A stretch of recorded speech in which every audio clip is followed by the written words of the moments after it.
Donc, si je viens sur l'entrepreneuriat, qui est entrepreneur, je pense qu'un entrepreneur, c'est une personne qui a une idée bien précise pour répondre à un besoin et qui a la conviction de le développer et de le rendre formel et de faire participer d'autres personnes. Donc, ce qui est pour moi, peut-être que pour d'autres, c'est pas différent, mais je fais beaucoup la différence entre un entrepreneur et quelqu'un qui fait de l'auto-emploi. Dans l'évolution normale des choses, quelqu'un qui est dans l'auto-emploi, s'il est accompagné, doit pouvoir être entrepreneur après. Bon, je pense par exemple à l'exemple de Alun Kébé, qui parle du vendeur de beignets. Le vendeur de beignets, il y en a partout au Sénégal. Mais sur chaque projet, chaque idée, beaucoup de personnes peuvent avoir une même idée, mais les visions ne sont pas les mêmes. Ce vendeur de beignets est très dynamique, persévérant, jusqu'à pouvoir faire des chiffres d'affaires de 500 000 par jour. Normalement, il doit aller à 500 000 francs de chiffre d'affaires par jour. On doit parler d'entreprise formelle avec des emplois. Donc, si on fait la queue devant ce vendeur de beignets, ça veut dire qu'il est temps qu'il duplique ses points de vente, son système de production. Bon, moi, je suis très industrielle. Je défends vraiment la promotion de l'industrialisation du Sénégal. Donc, c'est pour ça que je pense toujours à industrialiser ces genres de choses. Donc, c'était pour vraiment vous dire, pour moi, qui est l'entrepreneur. L'entrepreneuriat féminin, je ne sais pas pourquoi toujours on le met à l'écart. Un entrepreneur, pour moi, c'est un entrepreneur. Par contre, il est important, effectivement, d'inciter les femmes à aller dans l'entrepreneuriat. Tout à l'heure, Dr Diallo disait que nous avons 65% de jeunes. Parmi ces 65% de jeunes, c'est 55% de femmes. Donc, c'est 55% de notre potentiel de développement, c'est sur soi qu'on va parler. C'est-à-dire que les femmes, les jeunes filles, les jeunes femmes doivent savoir qu'elles doivent participer au développement de notre pays en étant entreprenantes, mais de manière formelle. C'est-à-dire que, bon, dans notre pays, jigéen ñëppay jaayantu. Jigéen ñëppay jaayantu. Kër goo dugg rek am na benn jigéen buy jaay gerte caaf, mi ngi jaay fondé le soir, mi ngi jënd ay mayluus, jënd jaayaat. Mais peut-être c'est comment sortir de ces femmes-là, celles qui vont créer l'industrie pour faire le mayluus, celles qui vont vendre, celles qui vont développer même beaucoup d'autres applications pour peindre le mayluus, il y a beaucoup de choses. Donc c'est de ça qu'on va parler. Donc vraiment, effectivement, l'entrepreneuriat féminin est un débat de plusieurs jours à Bibou. Mais je vais essayer vraiment de brosser par rapport à mon expérience et par rapport à mon engagement sur ce sujet. Maintenant, l'entrepreneur femme Richard Toloise a vraiment beaucoup d'opportunités. Dr Alun Diallo a déjà brossé tout ce qui est emploi vert. Mais effectivement, si on dit que le Richard Toll doit être un pôle économique, il y a énormément d'idées d'entrepreneurs, d'idées de création d'entreprises qui sont devant les jeunes de Richard Toll et précisément les femmes. Aujourd'hui, Richard Toll est le cercle, on va dire, de l'agrobusiness, parce qu'aujourd'hui, Richard Toll abrite la plus grande entreprise qui est dans l'agrobusiness, qui est la compagnie sucrière. Mais dans l'agrobusiness, il y a énormément d'idées d'entrepreneuriat qui ne sont pas que l'agriculture elle-même. Il y a beaucoup de services qui peuvent être développés au service pour répondre aux besoins des agriculteurs. Et puis, Richard Toll n'a pas de terre en fait agricole. Les milliers d'hectares que produit la compagnie sucrière, il n'y en a pas beaucoup qui sont de la commune de Richard Toll. Donc, quand on parle de l'agrobusiness, quand on parle de l'agropreneur qui est un mot à la mode de ces temps-ci, ce n'est pas que je dois avoir la terre. Parce que souvent, quand on parle des femmes dans l'agriculture, tout de suite on crie, oui, les femmes n'ont pas de terre, l'histoire du truc foncier. C'est vrai, il faut régler ce sujet-là. Mais les femmes ont beaucoup de sujets, d'idées d'entrepreneuriat dans l'agrobusiness. Il y a énormément de choses, parce que quand on voit dans les écoles les séries scientifiques, il y a plus de femmes. Donc il y a beaucoup de choses qu'elles pourraient développer au sujet de l'agriculture. Il y a la recherche, il y a la production des pépinières, le Dr Diallo le disait tout à l'heure. Même la recherche sur la terre, comment aider les agriculteurs à ne pas mettre beaucoup d'engrais, mais peut-être mettre beaucoup d'autres produits organiques. Ça, c'est des sujets que les jeunes femmes, peuvent développer. Je pense aux drones, je pense à beaucoup d'applications qu'elles pourraient développer. Et je ne parle même pas de la commercialisation, les conditionnements. Hein.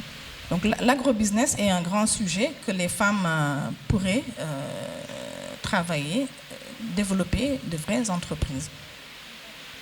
Je passe rapidement sur la pêche en pensant à l'aquaculture. Souvent, j'entends les gens qui travaillent dans l'aquaculture, moi, les débats que j'ai suivis, il y en a qui disent c'est rentable, ce n'est pas rentable.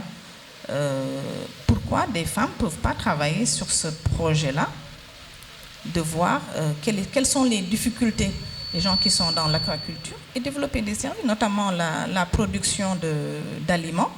Les gens de l'aquaculture ont beaucoup de difficultés à produire des aliments. Nous sommes à Richard Toll, presque tous les aliments, on peut l'avoir sur place. On peut les aider à développer sur ça. Et tout ce qui est, nous, à DBF, nous sommes en train d'essayer de développer des pontons, des produits en plastique de longue durée de vie qui permet de faire de l'aquaculture dans le lac, dans le fleuve directement. Je pense à l'élevage. Il y a énormément de choses sur lesquelles on peut travailler sur l'élevage. Et sur tous les sujets, il y a toujours la recherche, des sujets de recherche. Mine de rien, Richard Toll a énormément de diplômés, hein, et puis dans tous les domaines. Et elles sont souvent à Dakar, cherchant désespérément un stage, alors que, comme a fait Alun Kébé, se dire à un certain moment, je rentre à la maison, je réfléchis, qu'est-ce que je peux développer et in fine en profiter moi-même. Sur la recherche, il y a beaucoup de choses. Le digital, attention les jeunes, les gens de Dakar, les jeunes de Dakar sont à fond dans le digital. Où sont les Richard Tollois? Où sont les Richard Tolloises? Il y a beaucoup d'ingénieurs, Master 2, Master 1 en informatique, développeurs, tout ça. Osez créer un petit cabinet, un petit bureau pour faire des développements. Venez voir Madame Fall, sur le plastique, je pense que cette application vous permettrait de gérer vos stocks. Je pense que cette application pourrait accompagner les palettes en plastique que vous fabriquez. Si on met peut-être une application pour aider le responsable magasin de la CSS à faire entrer et sortir ses produits, que la palette compte tout ça, ils savent de quoi je parle. Orange accompagne beaucoup les startups qui font des développements, des applications. Donc, c'est bien chercher du travail, d'accord, mais je pense que si on veut participer à son pays, il faut aller au-delà, notamment que nous sommes un pays qui n'est pas saturé en création d'entreprises. Donc, il y a énormément, tout est à faire. tout est à faire. Donc vraiment sur le digital, je pense aux drones. Moi j'entends des jeunes ivoiriens qui ont fabriqué des drones, des trucs comme ça, et les gens ici vont acheter des drones en Chine. C'est des petits jeunes de 14-18 ans qui les fabriquent. On a beaucoup de jeunes Richard Tollois qui sortent de Polytechnique, mais ils sont dans les entreprises. La conception, l'innovation, les industriels n'en font pas, ils font qu'adapter.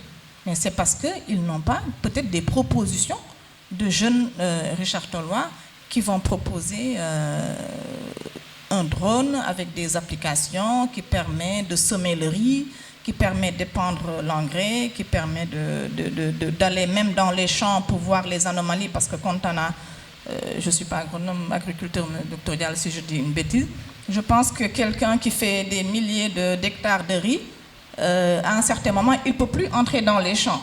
Donc s'il y a un drone qui peut aller voir lui ce qu'il y a dans les champs et comment traiter ça, je pense que c'est utile. Donc je reviens à la première définition pour moi de l'entrepreneur, c'est développer une idée pour répondre à un besoin. Donc je me dis, je veux entreprendre, mais qu'est-ce que je dois créer, qu'est-ce que je dois mettre en place pour répondre aux besoins de Alioune Kébé. Et ça, c'est à partir de là qu'on va développer des projets. Je pense à l'hygiène. Des sociétés de la place vont chercher à Dakar des sociétés d'hygiène, de propreté, pour nettoyer les bureaux. Où sont les jeunes Richard Tollois? Il n'y a pas besoin de sortir de Saint-Cyr pour créer une société de nettoyage. Une société pour fabriquer le javel. Bon, je pense qu'il y a un jeune, il n'est pas là peut-être, qui a fait récemment, qui est en train de produire des produits du javel comme ça à Richard Toll. L'hygiène, le beau. Alioune Kébé serait bien content, en travaillant toute la semaine, fatigué, aller dans un cabinet où on lui fait un peu le visage, manucure, pédicure. Ou bien rendre beau notre ville.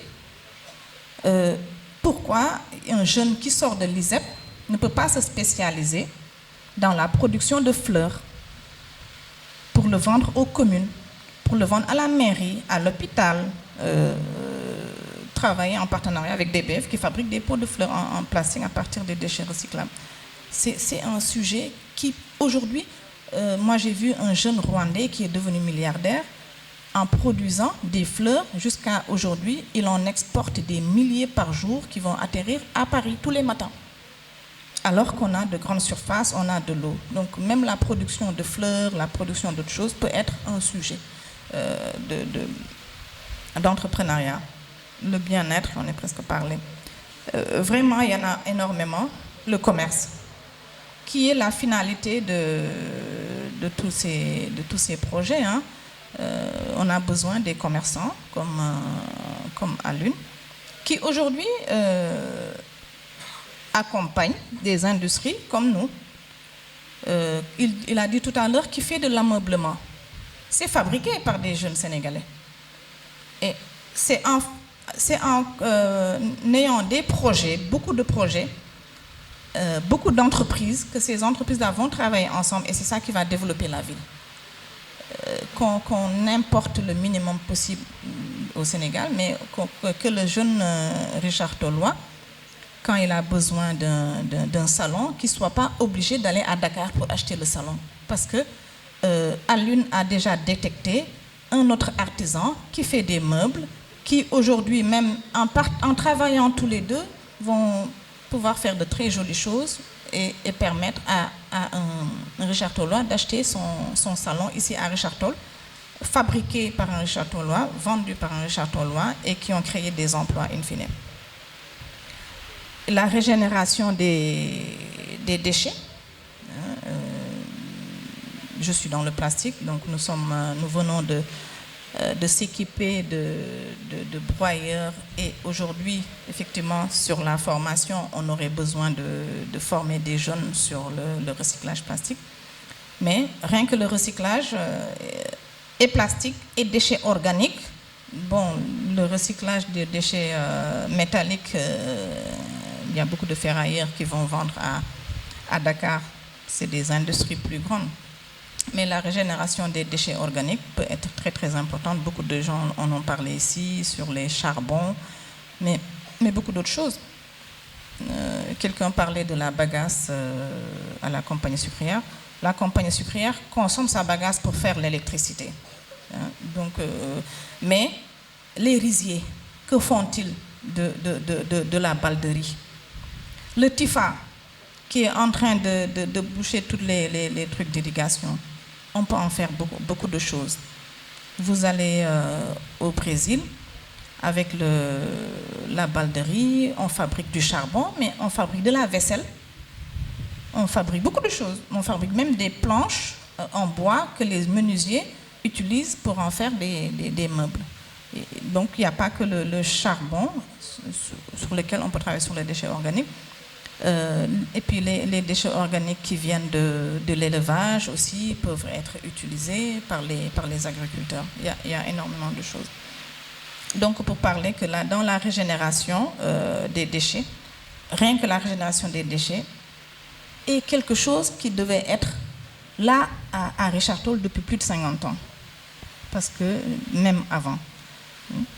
Et tout ça, c'est parce que vous les jeunes, certes, c'est bien d'aller chercher de l'expérience dans les entreprises, mais aussi, il faut entreprendre. Il n'y a pas beaucoup d'entreprises au Sénégal. On compte que sur vous. Il faut avoir une idée, il faut oser y aller. Et ça me permet de rebondir un peu sur comment doit être l'entrepreneur. C'est mon avis. Pour moi, un entrepreneur et une entrepreneure femme, je me permets de dire une entrepreneure femme, doit avoir son idée, mais oser le développer, y croire. C'est-à-dire que croire en sa propre personne. Dans tout entrepreneuriat, quand vous avez une idée, vous en parlez à une personne, il va dire, ah oui, c'est intéressant. La deuxième personne vous dit, ah mais est-ce que tu n'as pas? La troisième vous dit, non mais vous allez perdre ce temps. Qui doudem. Donc l'entrepreneur doit être très têtu. Le meilleur entrepreneur, c'est qui de faire de bob. Vous allez échouer, là, cette personne sera là à dire, mais l'échec n'est qu'une école. L'échec, on a besoin d'échecs pour évoluer. Donc il doit être persévérant. Il doit tomber, se relever. Il m'est arrivé de m'enfermer dans ma chambre, de me dire, mais c'est les lan moko fi jar yaa ngi sonn nga taloo lekk taloo naan daw nga bay bëgg dee loo am def ko ci et t'arrives pas à t'en sortir. Je me dis ça en 1 heure de temps et après je me redis yow yaa xam fi nga bëgg dem. C'est parce que démb romb nga kenn rek mu ne la non li du dem rek moo tax moo la jaxase. Je me parle, je me dis non, lève-toi. Lève-toi parce que le truc là c'est pas pour toi. Ce n'est même pas pour tes enfants. C'est pour tout le monde. Quand on entreprend, ce n'est pas pour soi. Ce n'est pas aussi pour se faire de l'argent. Si on cherche de l'argent tout de suite, il faut aller chercher un emploi, avoir un salaire. Quand on entreprend, c'est pour répondre à un besoin et forcément l'argent va venir après. Parce qu'on ne peut pas, quand on crée une entreprise, c'est pour fabriquer des produits ou un service et y ajouter de la marge, on en a le droit. Donc il faut être très très persévérant. Il faut avoir toujours de l'initiative. Tous les matins, il faut se demander comment je fais pour développer mon idée. Comment je fais pour développer mon entreprise. Les salaires, la production. Est-ce que je suis rentable? Est-ce que je ne suis pas rentable? J'utilise du gasoil ou d'autres énergies. Si je suis développeur, j'ai développé une application, ça ne marche pas. Qu'est-ce qui manque? Je l'ai développé pour qui? Je vais peut-être m'approcher de lui pour ajouter d'autres fonctionnalités pour mieux l'intéresser. Et après, au fur et à mesure, les opportunités se présentent. La persévérance, je l'ai déjà dit, il faut être très innovant. Le président chinois le dit toujours, c'est quelqu'un que j'écoute souvent ses discours, parce que je me pose toujours la question comment la Chine a fait pour se développer en peu de temps. Donc, un entrepreneur aussi fait beaucoup de recherches, écoute beaucoup les gens qui ont réussi. Et je fais beaucoup de recherches sur Aliko Dangote, sur M. Mimran, est-ce que c'était toujours comme ça? Et la Chine, pourquoi la Chine s'est développée et pas nous? Qu'est-ce qui a fait que c'est différent? Et aussi sur les sujets qui m'intéressent, je fais beaucoup de recherches là-dessus. Et il faut être vraiment quelqu'un qui a une attitude positive. Ne pas avoir peur. Tout à l'heure, j'ai entendu quelqu'un dire, bon, j'ai écrit sur ce projet, mais Boulen Kossatien. C'est un frein en fait. Beaucoup de gens, c'est ça qui les freine. Mais il faut toujours se dire que cette idée, je ne suis pas le plus intelligent au Sénégal ni au monde. Forcément, si j'ai eu cette idée, d'autres l'ont eu. Mais nous n'avons pas la même vision. Nous n'avons pas la même ténacité. Et j'y vais, je me cogne, je me relève, je me cogne, je me relève jusqu'à ce que le bon Dieu me trouve là-bas et va m'aider. Et toujours, il y a des opportunités qui vont se présenter. Donc, un entrepreneur doit être vraiment persévérant, avoir une attitude positive, pas avoir peur de la concurrence. Et je suis en train de lire un livre qui s'appelle Stratégie Océan Bleu. C'est un livre qui développe, qui dit qu'il y a la stratégie Océan Rouge et la stratégie Océan Bleu. La stratégie Océan Rouge, c'est l'entrepreneur qui suit son concurrent. Ah, mon concurrent a augmenté son prix, donc moi j'augmente son prix. En fait, ton concurrent, il a augmenté son prix pour que tu augmentes, pour que tu ne vendes plus, et lui, il va baisser son prix. Ah, mon concurrent a fait ce produit, donc je fais ce produit. Non, mon concurrent a fait ce produit. Il a fait des recherches sur là où il était et pour avancer. Moi, je vais prendre un autre chemin. Et c'est ça que j'appelle un peu l'attitude positive de l'entrepreneur. Il faut toujours aller de l'avant, essayer d'être innovant, réfléchir, utiliser les moyens qui nous est présentés aujourd'hui, beaucoup utiliser la technologie, qui aujourd'hui, on ne peut pas travailler sans la technologie. Donc vraiment, c'est ce que je vois sur comment doit être un entrepreneur. Maintenant, je voulais un peu apporter, peut-être yobonté, une participation aux assises de Richard Toll. Comment aujourd'hui on pourrait aider des jeunes à aller dans l'entrepreneuriat. Moi, je suis dans l'entrepreneuriat, j'ai mis en place une industrie et effectivement, on a beaucoup de blocages, beaucoup de contraintes sur lesquelles je pense que si on avait un accompagnement des instituts étatiques, ce serait vraiment, ça permettrait aux jeunes Richard Tollois de mieux aborder 2035. Nous avons vu que beaucoup d'instituts étatiques sont à Saint-Louis. Au mieux, sont à Saint-Louis. Au pire, ils sont tous à Dakar. Beaucoup de jeunes Richard Tollois ne savent pas quel est le rôle de l'APIX. Qu'est-ce que l'APIX peut leur apporter? Donc je pense que des débats comme ça, il nous faut l'APIX. Il nous faut le 3FPT pour que le jeune entrepreneur sache qu'il n'est pas seul. Le 3FPT est un outil qui est formidable pour ça. Je vais donner juste un exemple que le 3FPT pourrait aider Alun Kébé à vendre des panneaux solaires. Alun pourrait oser importer un conteneur de panneaux solaires, mais il ne peut que vendre. Pour le vendre, il va s'appuyer sur des installateurs. Donc l'idée, c'est que Alun ira voir 3FPT, lui dire « Je veux commercialiser des panneaux solaires. Je veux former des installateurs à pouvoir, à qui je veux installer un panneau solaire. qu'il trouve les techniciens à Richard Toll. Et le 3FPT est là pour ces genres de trucs. Ils n'appuient pas que les structures étatiques. Ils appuient aussi, vous pouvez vous-même concocter une formation et être accompagné par le 3FPT sur une idée de création d'emploi. L'ADER. Moi, j'ai vu l'ADER depuis 2 ans au Sénégal. Un petit bureau à côté. Il serait important qu'on sache chaque année quelle est l'enveloppe de financement de l'ADER, sur quoi ils ont financé, qui ils ont financé, pour que les années d'après, qu'on puisse les axer sur plus ce qui intéresse Richard Toll. Donc ce serait un travail qu'on ferait pour dire à l'ADER, voilà les projets sur lesquels on veut vraiment votre accompagnement là-dessus. Et sur des débats comme ça, l'ADER devait venir aussi. Et FONSIS et FONGIP, il serait intéressant que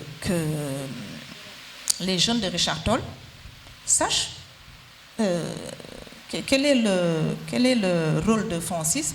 Ces outils-là, qui sont des outils qui doivent être là pour accompagner les PME-PMI, qu'est-ce qu'ils apportent aux PME-PMI qui sont sur place, aux jeunes start-up, comment on peut les aider. Moi, j'aimerais bien qu'on ait une zone industrielle avec des exonérations d'impôts pour inciter des jeunes à qu'on ait une zone, 1 hectare, 5 hectares, où on trouverait des partenaires qui vont construire les bureaux, qu'on ait Internet. Moi, à Tchabar, je n'ai pas Internet. Il faut qu'il y ait des startups, beaucoup de startups, pour qu'on puisse peser sur Orange, pour qu'il soit beaucoup plus présent à Richard Toll. Parce qu'aujourd'hui, avec le digital, avec la technologie, moi, aujourd'hui, au bureau, si je n'ai pas Internet, beaucoup de choses s'arrêtent. Donc, on a le droit de réclamer un réseau sain. Et à Richard Toll, on n'a pas un réseau sain. Comment vous pouvez ne pas avoir un réseau sain et aider des startups à mettre en place des structures? Mais il faut qu'il y en ait beaucoup pour peser. Mais en même temps, je pense que la commune ou d'autres partenaires pourraient nous aider à avoir une zone industrielle, un pôle économique, comme on a dit, parce que Richard Toll n'a pas beaucoup d'espace. Donc, on doit pouvoir donner un pôle économique où on va accompagner des jeunes ou même des investisseurs qui vont venir trouver une structure où vous trouvez un bureau où c'est hors taxe, où c'est hors taxe pendant quelques années, inciter à ce que ça existe dans beaucoup de pays et rien que la Côte d'Ivoire, quand ils ont voulu aider beaucoup de jeunes à s'installer, ils ont installé des structures comme ça. Où vraiment le jeune entrepreneur, il vient, il s'installe, il trouve déjà les tables, il trouve déjà l'imprimante, il trouve déjà le réseau. S'il doit développer des objets, il lui faut 2 ans, 3 ans pour commencer à payer des impôts. Donc il faut qu'on lui dise que si vous vous installez dans cette zone, vous avez tout, vous focus sur votre projet. Et je pense que ça, on doit pouvoir l'avoir à Richard Toll, une zone où il y a une réduction d'impôts pendant quelques années, une zone où on a assez un réseau stable, toutes les commodités pour qu'un jeune qui veut créer quelque chose, qui passe son temps plus à créer plutôt qu'à vraiment aller chercher toutes ces commodités. Pour moi, c'est très important. Des lois incitatives sur les relations clients-fournisseurs. Il y a de grandes entreprises à Richard Toll et dans la vallée. Qu'est-ce qu'ils apportent à l'emploi indirect? Je pense qu'il faut une loi. Beaucoup de gens le disent. Je ne suis pas en train de dire de faire la préférence locale ou nationale, non. Ça peut rentrer dans le cadre de RSE. Il y a beaucoup de choses qui sont importées par les grandes entreprises, que si on aidait des jeunes à créer des entreprises pour leur fabriquer ces choses-là, ça pourrait être encore une entreprise de plus à Richard Toll ou dans la vallée. Et si tant qu'on les laisse faire, acheter comme ils veulent, ils ne vont jamais penser aux entreprises locales, ils ne vont jamais penser aux petites industries locales. Donc il faut qu'on les aide à leur dire que c'est de leur intérêt même qu'un petit bureau d'études mécanique, génie civil soit à Richard Toll, ingénierie en mécanique, calcul de résistance des matériaux, des recherches sur des sujets qui intéressent et que ces entreprises-là les achètent chez ces jeunes-là et au fur et à mesure, ils ont amélioré. C'est un débat que j'ai eu beaucoup avec des cadres de la CSS. Souvent, ils me disent non, mais Mme Fall, moi, Sénégalais d'une def qualité. Mais c'est normal, la Chine fait de la qualité maintenant. BMW est en train de fabriquer ses moteurs en Chine maintenant. C'est un processus, la qualité. Il faut qu'il y ait des demandeurs qui achètent, qui améliorent, qui critiquent pour que l'entreprise lui-même améliore jusqu'à ce qu'il ait la qualité. Donc, il faut qu'on pousse à ces grandes entreprises à acheter chez les petites entreprises sénégalaises, chez les petites entreprises Richard Tollois. Il y a combien de menuiseries métalliques à Richard Toll? On pourrait les accompagner à faire des trucs standards et que ces grandes entreprises-là les achètent. Beaucoup de ces entreprises-là achètent les bureaux à Dakar. Alioune Kébé vend tous ses bureaux. Je ne sais pas comment on peut le faire, mais en tout cas, il faut pousser ces grandes entreprises à aller vers les petites entreprises. Parce que si ces petites entreprises se développent, les jeunes vont oser entreprendre parce qu'ils ont vu qu'il y en a qui se sont créés et qui sont en train de se développer. La relation client-fournisseur. Il faut vraiment qu'on se fasse confiance. Moi, j'ai construit des bureaux. Ça n'aurait pas été la confiance qu'a portée Alioune Kébé, que je remercierai jamais assez, et à Mamadou Diallo, je n'aurais pas pu. Parce que quand j'ai osé construire mon bureau, j'avais 0 francs. Tout l'argent que j'avais, je voulais le mettre sur la production. Mais il me fallait des bureaux, il fallait que je m'assoie, il faut que mon comptable puisse s'asseoir. Il m'a tout donné à crédit. S'il n'avait pas confiance en moi, je ne pourrais pas avancer. Le ciment, le béton, le fer, ils m'ont donné, comme il a dit. Quand il a voulu acheter des batteries, le fournisseur lui a donné confiance. Et ça fait évoluer ses produits et son chiffre d'affaires. Et après, c'est le fournisseur lui-même qui s'y retrouve. Il faut qu'il y ait de la confiance. Dans d'autres pays, moi j'ai fait des achats en France pendant plusieurs années. Il y a même une loi qui dit, une loi, donc ça veut dire que c'est vraiment légiféré entre les clients et les fournisseurs, que le fournisseur, d'entrée, quand il reçoit un bon de commande de son client, le 45 jours, fin du mois, c'est du normal. Je vais négocier le 92, c'est-à-dire, je vais être plus clair. Quand je vais chez un fournisseur à Richard Toll, je vais acheter des vis, ou bien je vais acheter un portable, il faut que je paye comptant. Ça, ñun suñu réew loolu moo fi am parce que kenn wóoluwul sa morom moom foo dem da ngay fay teew mais le jeune entrepreneur qui démarre nga bëgg mu jënd chaise table. Moi je vais vous dire, quand j'ai démarré mon entreprise, c'est la voisine qui nous prêtait. Bu ñu amaan gan, on a eu des sociétés, des gens de l'USAID qui voulaient nous aider, mais premier jour bi ñu ñëw seet si ma mais 15 000 chaises aw ma woon lu ma ko jëndee. dañ daan daw chez la voisine moo abal ñu ñaari chaise bu ñu paree mu delloo ko. Après, c'est après que j'ai fait la connaissance d'Alioune qui nous a donné des chaises et qui nous a permis de produire au bout d'un mois et puis on a payé.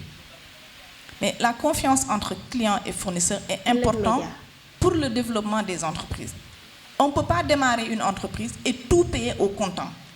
Pendant que vous, le fournisseur, vous avez le produit de toutes les manières dans votre stock. Qu'est-ce que ça amène?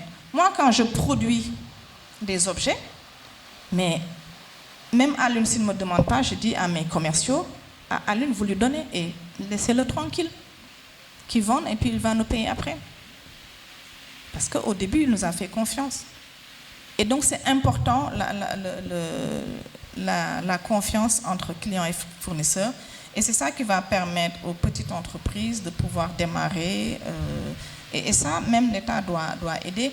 Parce que quand vous êtes un industriel, que dès les 30 premiers jours que vous allumez votre usine, il faut payer le courant, il faut payer Internet, il faut payer la ligne téléphonique, alors que vous n'avez rien encore vendu. Donc, ces structures-là doivent pouvoir avoir une garantie de l'État pour que les Sénélec, Orange, tout ça, fassent confiance à ces petits entrepreneurs, qui leur donnent un délai pour qu'ils puissent travailler. C'est des choses qui peuvent être très banales, mais qui peuvent être très contraignantes pour quelqu'un qui démarre un projet. C'est des petits accessoires qui sont importants sur l'installation de son projet, mais s'il ne l'a pas, il ne peut pas partir. Donc, vraiment, c'est des choses que je voulais. Le pôle de Diamniadio, nous aussi, on en a besoin. Un pôle où, à Richard Toll, nous n'avons pas de terre. Nous ne pouvons que développer des industries, des services, au service de ces agriculteurs, des éleveurs, de l'élevage et tout ça. Et pour ça, on a besoin d'une zone industrielle où on accompagne le jeune entrepreneur, on accompagne le jeune start-upper, la jeune start-upper sur toutes les commodités pour qu'il puisse démarrer.